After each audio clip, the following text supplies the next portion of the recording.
Since we've arrived, of course, the U.S. dollar has drastically dropped the value of it, so things are costing us more. Um, the cost of living, of course, in the city of Merida has drastically gone up as well, so that's not helping anything. But there are a lot of other things that you can do um, to still make a transition here. And keep in mind, it's not just about Merida or Mexico. There are other countries out here all over the world where one could live and thrive, start a whole new life. You know what I'm saying? So I'm gonna go out here and run my mouth with y'all and just share some things. I'm gonna come out here and clean this pool. Well, the guy came and cleaned it the other day, but there's been a lot of wind out here, and it's been knocking stuff into the water.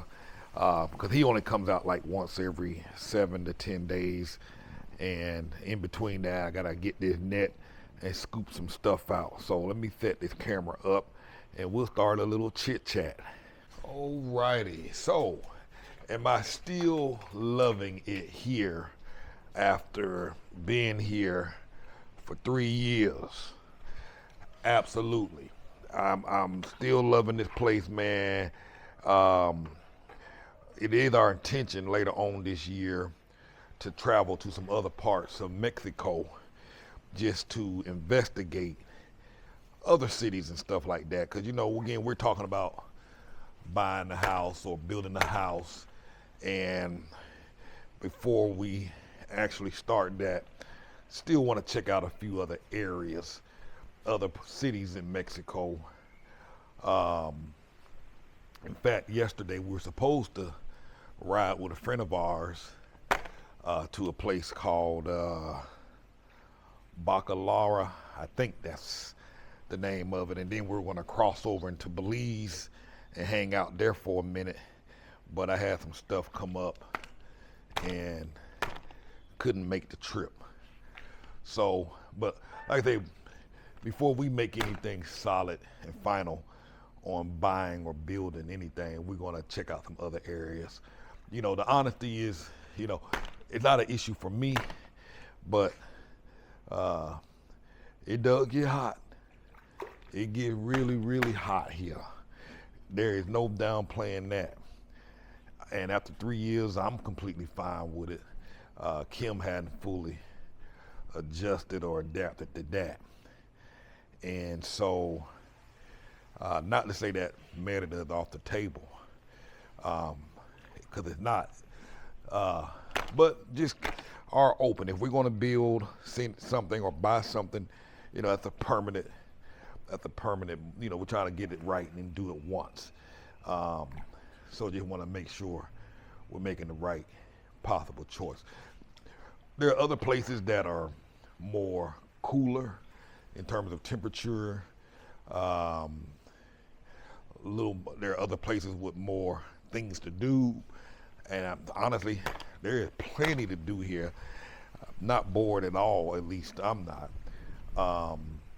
I'm just talking in general terms for other folks that are watching the video. So there's other places with different vibes, different food.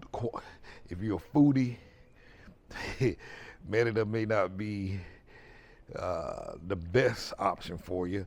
Although a lot of people like the food here, many do not. So food is a thing for you. You might definitely want to come check it out first. Merida is very, very flat.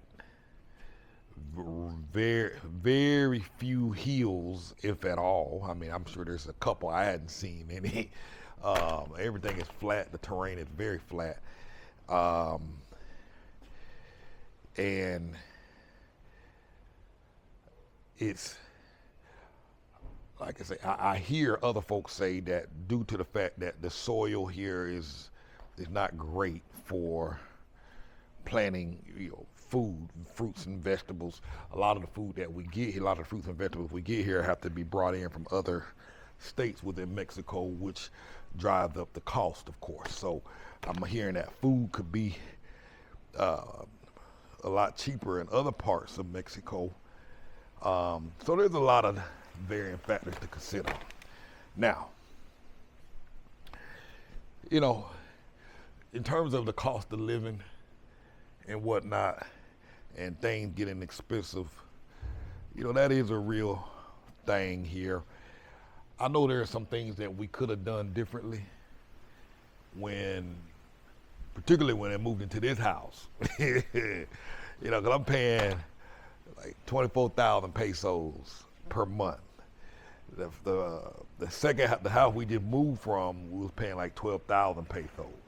So it jumped to more, double. And then with the declining of the U.S. dollar, you know what I mean? That just made things worse. Fortunately, we're financially in a way better position than we were when we first arrived. And I love this house, but I have to admit, and I mentioned this in the previous video, I didn't necessarily stick to my plan because our plan was to save as much money as we humanly possibly could so that we could buy or build a house.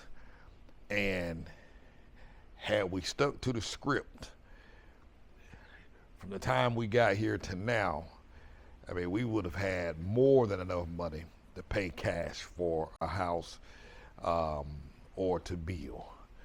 But like many people, we got caught up in these fancy, shiny things, wanting the new stuff, wanting the modern apartments, the modern houses, wanted the luxurious cars and whatnot. I'm recording. Prefer to be recording alone, if you don't mind. But I'm recording. I don't need any instructions on how to clean the pool. I'm recording. Thank you, ma'am. Appreciate you. Yeah. See, I told her I'm recording, and she wanted to proceed to tell me how to clean the pool. You know what I'm saying? Them spouses for you, man. I was trying to be polite because y'all be saying I be too harsh. You know what I'm saying? This ain't a conversation about how to clean a pool. I'm recording. But anyhow, I digressed. So, what was I saying? Yeah. Got excited, man. The shiny syndrome, the shiny object syndrome is what they call it. The new thing is popping off. When it's time to look for a house, you want the fancy house. You want the nice house. Instead of getting a house that works well, because 24,000 pesos. I told y'all about the house across the way. It was for 8,000 pesos. You know what I mean?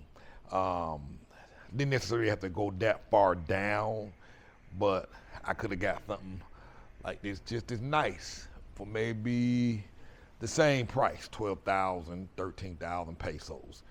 Now, I'm not complaining. My kids, they got their own room.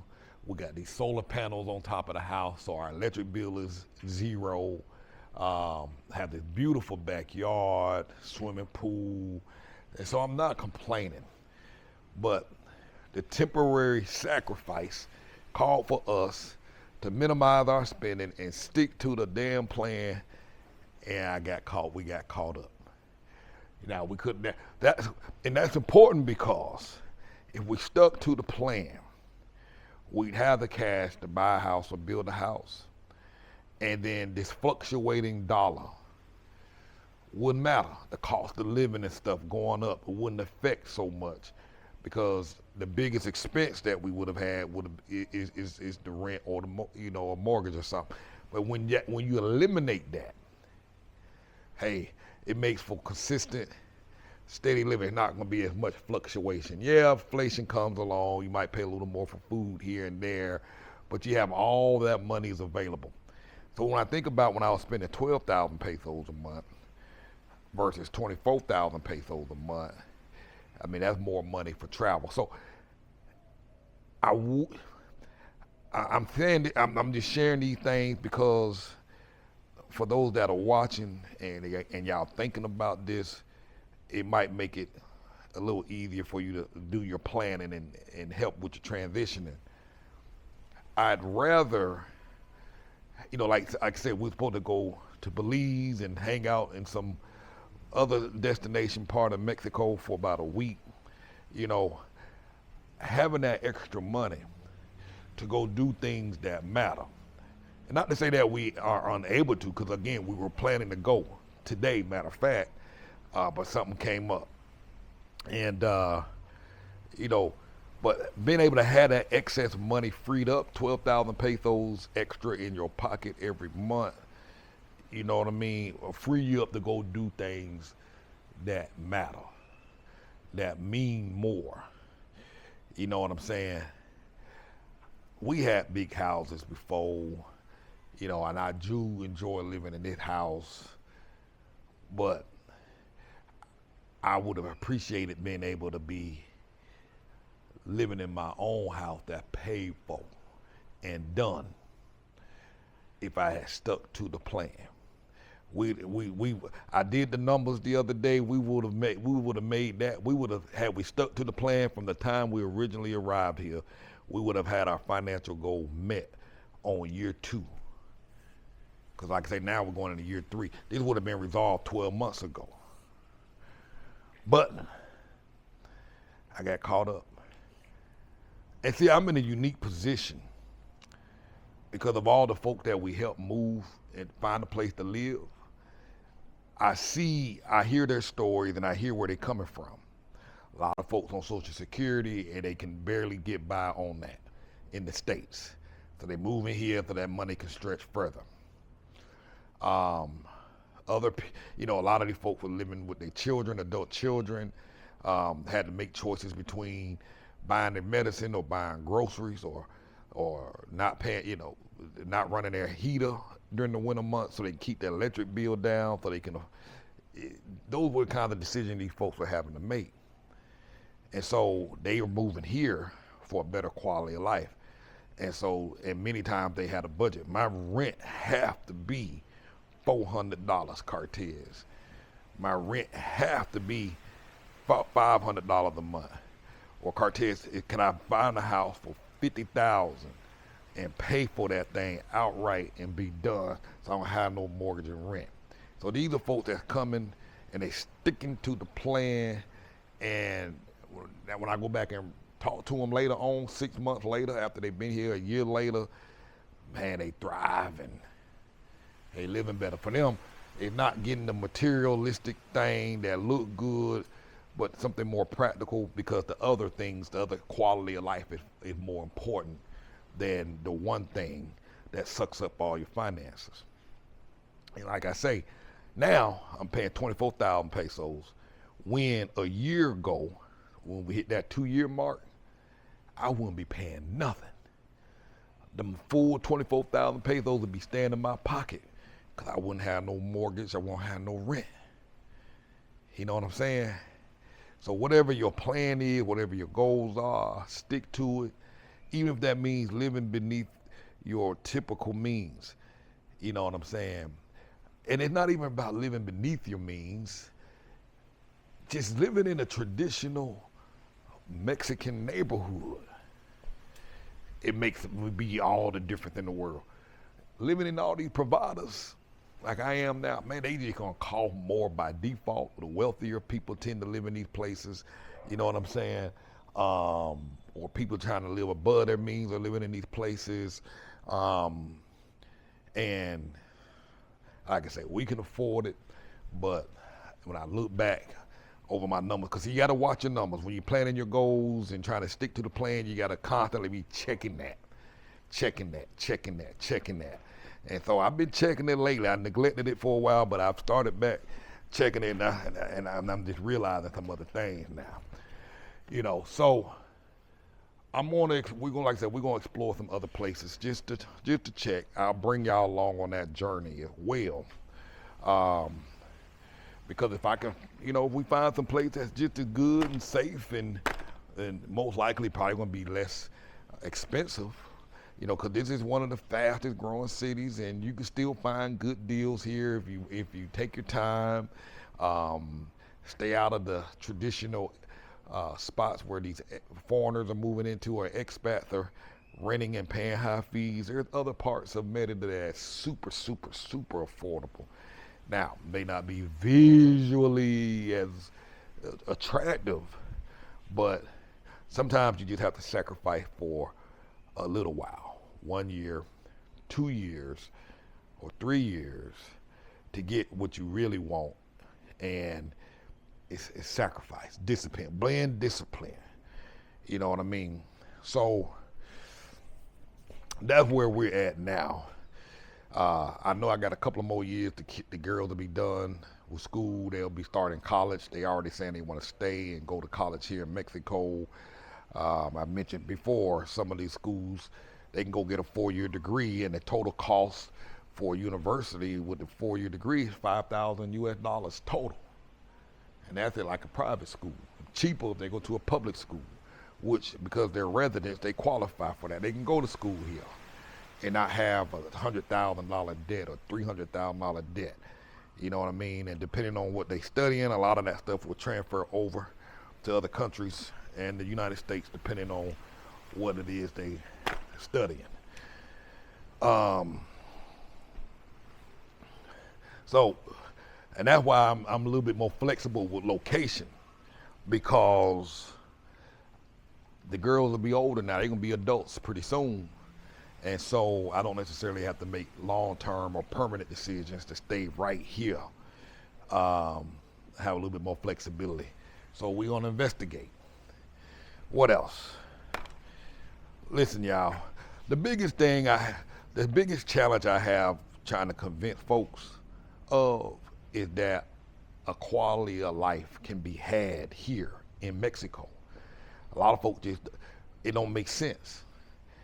I've showed plenty of videos where you can find houses and apartments for $300 a month, $400 a month, $500 a month, furnished, and most of those include internet, water, trash services, and the only thing you got to pay is electricity. I have a hard time convincing folks that is real. It is. If you're struggling and you barely getting by, simply by relocating and going somewhere else, not just Mexico, moving elsewhere, you can thrive. You have a much better quality of life. Have time to be a mom, have time to be a dad, have time to be a spouse, a wife, a husband. You can show up, you're present. One of my recent clients was like, man, I'm cooking 3 meals a day. I hadn't done that ever. I'm cooking breakfast, lunch, and dinner. They have kids. And then she's like, I hadn't done that. Another person took a pay cut at her job so that she can be present. She's like, I got these kids, and I think they're like 5 years old, 6 years old. She said, I couldn't be a mother because I was working all the time. Now I took a pay cut, and because I live here, I could afford the pay cut and still not miss a beat on the quality of life. So a lot of folks are taking the pay cut. They're finding remote jobs online, taking the pay cut, and they moving somewhere so they can thrive, so they can be present, so they can have a life. And if that's you and you dealing with the 9-to-5 hustle and bustle, and you still not making enough and still don't have anything left over to save and don't have anything to show for it, man, consider relocation. Remote jobs are all happening all over the world. You can find one. You don't need to make a whole lot of money. $15 an hour goes a long way in different parts of the world. Remember, you have to understand the average family here, the average worker here is earning like $500 a month. And they're living on that, taking care of a family on that. So if they're able to do it on $500 a month, now of course the quality of life that they have is going to be different from what you're used to back in the States. But What if you can do that with $1,000? Have a place, your bills, much of your food, you get all that done for $1,000 a month. And let's say you're earning $1,800 a month, $2,000 a month. That leaves a lot of money left. And I'm talking about for like a family of 3 or 4. It's possible. It's doable. But it's going to require, and I know a lot of folks say, oh, he's exaggerating it. It's impossible to live like that. No, entire families are living on $500 a month. You know, not saying that you need to live on $500 a month. But if you have some US dollars, some Canadian dollars, some pounds, some euros or whatever, I mean, your money goes a lot further. Now, because the value of the dollar has dropped now, yes, I'm getting less, but it's still a lot more than I would be able to get in the States. And making better decisions on spending a 24,000 pesos a month versus, say, a 12,000 peso a month place, you know, and there's a place right across the street I could have got for 8,000 pesos, like $480. You know what I'm saying? But hey,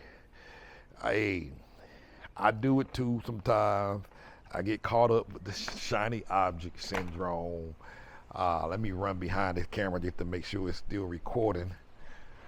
You know, so that's all, man. I don't know what else y'all want to hear from me. Let me see. I'm just looking at my camera. I don't know what else y'all want to hear from me, but I can't lie. Life is good. I'm less stressed.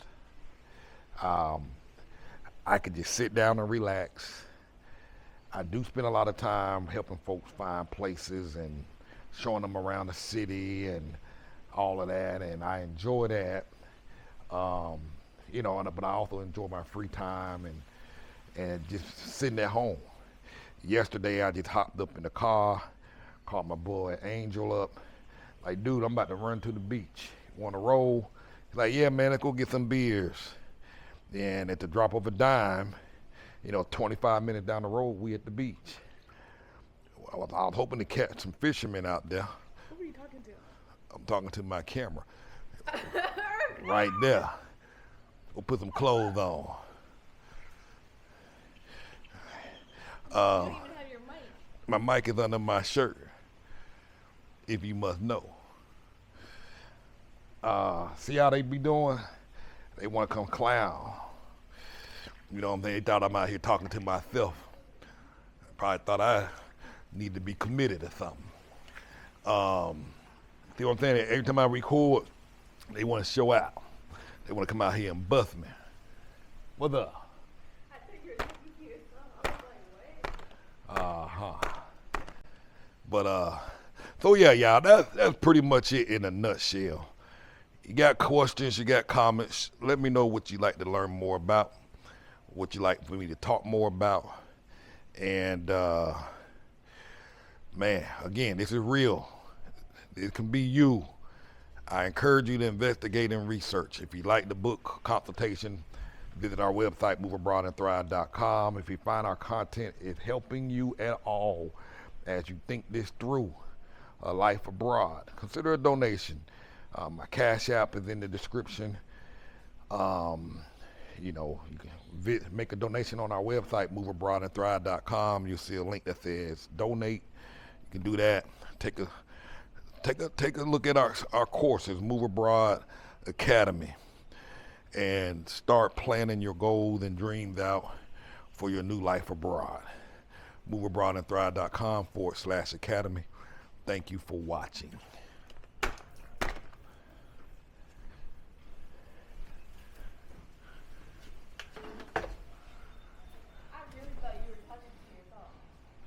What? We thought you were talking to yourself. Is that right? Oh my God. Are you recording me? Yep. Okay, well, women who follow him, did you know it costs 200 pesos to do your own lashes out here? 200.